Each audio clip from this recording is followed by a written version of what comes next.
Sem conseguir resolver o conflito de datas com o WEC, a Fórmula E vai precisar encarar desfalques de alguns pilotos no EP de Berlim desse ano. E é sobre isso que eu vim falar no vídeo de hoje.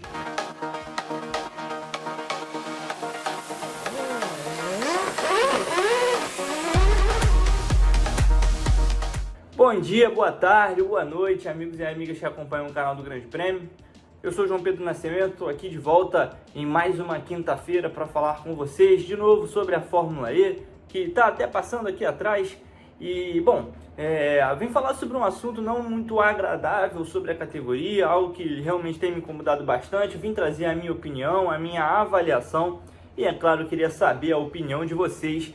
Para isso, inscrevam-se no nosso canal, ativem o sininho com as notificações, deixem aqui nos comentários o que vocês acham sobre o assunto que a gente vai falar hoje, o conflito de datas da Fórmula E, que vai passar por alguns desfalques significativos no EP de Berlim, uma de suas marcas em toda a temporada, é claro, e, bom, numa situação que para mim só pode ser classificada como vergonhosa.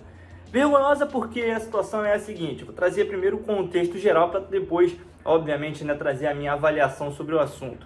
No calendário da Fórmula E, o EP de Berlim está programado para começar no dia 11 de maio. O EP de Berlim tradicionalmente faz parte do calendário da categoria desde a sua fundação. Inclusive, foi o local escolhido pela Fórmula E para se abrigar, para realizar o encerramento da temporada que terminou com o título de Nyck de Vries, em meio ali à pandemia, enfim, foi a única forma que a Fórmula E encontrou de finalizar o campeonato com segurança para todo mundo, sem acabar com o que a disputa vinha trazendo até ali. Mas o EP de Berlim não escapou de uma situação bastante vexatória, na minha opinião, protagonizada aí por Fórmula E, WEC e principalmente, na minha visão, a FIA, que é a entidade, a Federação Internacional de Automobilismo, que é a entidade que gere os dois campeonatos mundiais. No dia 11 de maio, assim como o EP de Berlim acontecerá na Fórmula E, as 6 horas de Spa estão programadas também no WEC, o Mundial de Endurance da FIA, que não conseguiu encontrar soluções para fazer com que essas duas corridas acontecessem em datas diferentes. Ao contrário do que acontece com a Fórmula 1, por exemplo, alguns pilotos da Fórmula E também disputam o Mundial de Endurance. Então, esses pilotos possuem compromissos nesse fim de semana com as duas categorias. Alguns deles vão priorizar a Fórmula E, como Stoffel Vandoorne, Jean-Eric Vergne, Antônio Félix da Costa, Norman Nato, e outros, por outro lado, não vão ter a mesma sorte e vão precisar priorizar a disputa do WEC. Casos de Sebastian Buemi, Robin Fries, notem que são os dois pilotos da Envision, que vai ficar sem seus dois titulares em um dos finais de semana mais importantes da temporada, mas também tem o Nico Miller, que defende a Peugeot. Enfim, é uma situação muito complicada e que é difícil até de explicar, porque os dois campeonatos são geridos pela mesma entidade.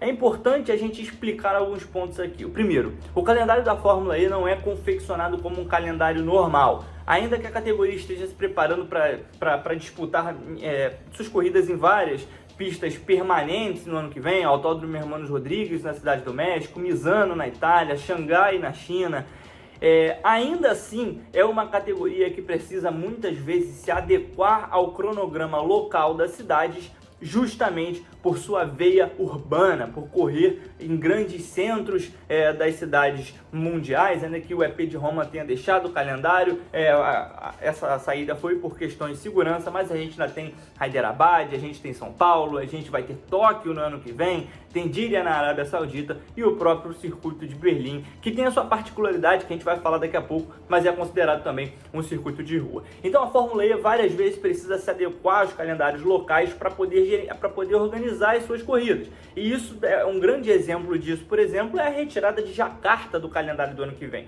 Jacarta não vai poder estar na Fórmula E porque a Indonésia vai passar por eleições presidenciais no meio do ano. E a Fórmula E também queria ir para lá nessa data, no período ali do início de junho, mesma data que passou em 2023. Dessa forma, não seria possível fazer a corrida nesse local e nessa data. A Fórmula E até cogitou levar o EP de Jakarta para o início de agosto, encerrar a temporada lá, mas a logística ficaria muito complicada, muito cara, então Jakarta deixou o calendário e o EP de Portland passou a ser uma rodada dupla, o que vai elevar o calendário do ano que vem a 17 etapas no total, um recorde na história da categoria. Então, apesar de todas essas particularidades, vale destacar aqui, é muito importante explicar que o EP de Berlim, apesar de ser considerado uma etapa de rua, ele não é disputado nas ruas da cidade alemã. É disputado em um aeroporto desativado, o aeroporto de Tempelhof, que recebe a categoria há muitos e muitos anos. É uma corrida que todos os fãs da Fórmula E estão acostumados a acompanhar normalmente no calendário da categoria. No ano passado, em 2023, esse ano inclusive, na temporada passada, né, reservou 2 corridas excelentes, a primeira delas inclusive uma das melhores da temporada. E no ano que vem vai sofrer com esse conflito de datas que já afetou o EP justamente de Jakarta desse ano, que também teve conflito com o WEC. Então, no dia 11 de maio, tanto a Fórmula E quanto o WEC, que disputa as 6 horas de Spa, terão esse conflito que não foi resolvido pela FIA, a entidade que gere os 2 campeonatos. É inacreditável que uma federação, e aqui é muito fácil bater na FIA, porque a gente está muito acostumado a ver decisões estapafúrdias da entidade em vários cenários da Fórmula 1, por exemplo, mas isso não se resume à Fórmula 1. Em que pese toda a particularidade da Fórmula E, a FIA precisa sim precisaria, né, arrumar um jeito de extinguir esse conflito de datas, de acabar com isso, ou talvez até impedir que os 2 pilotos disputassem as mesmas categorias, o que provavelmente não seria justo com pilotos e equipes, inclusive afetaria contratos em andamento. Então, ao contrário de pensar em mudar a trajetória desses pilotos, em afetar, né, as suas carreiras, seria muito mais fácil pensar numa forma de fazer essas 2 etapas de maneiras que não fossem conflitantes. Não tem problema a Fórmula E acabar tendo datas conflitantes com a Fórmula 1, por exemplo, porque os pilotos não disputam a mesma categoria. Quando a FIA faz isso, ela desvaloriza o próprio produto. Já pararam para pensar que a Envision, campeã mundial de equipes, vai perder os seus 2 pilotos para o fim de semana? Vai ter que recorrer a pilotos reserva, vai ter que, enfim, pensar em plano B, o que naturalmente é péssimo para uma equipe que briga pelo título e vai ver sim no fim de semana ser totalmente prejudicado por algo que a entidade não conseguiu resolver. A Fórmula E tem sim um calendário muito particular de se fazer, o WEC também tem as suas particularidades por envolver corridas de 6 e 8 horas, por exemplo, mas ainda assim, se a entidade gere os 2 campeonatos, ela precisaria encontrar um meio termo e uma forma de não prejudicar nenhum deles. Dessa forma, o próprio produto dela sai prejudicado, porque a Fórmula E vai precisar lidar com desfalques importantes e uma das corridas mais celebradas e uma das corridas mais clássicas da temporada.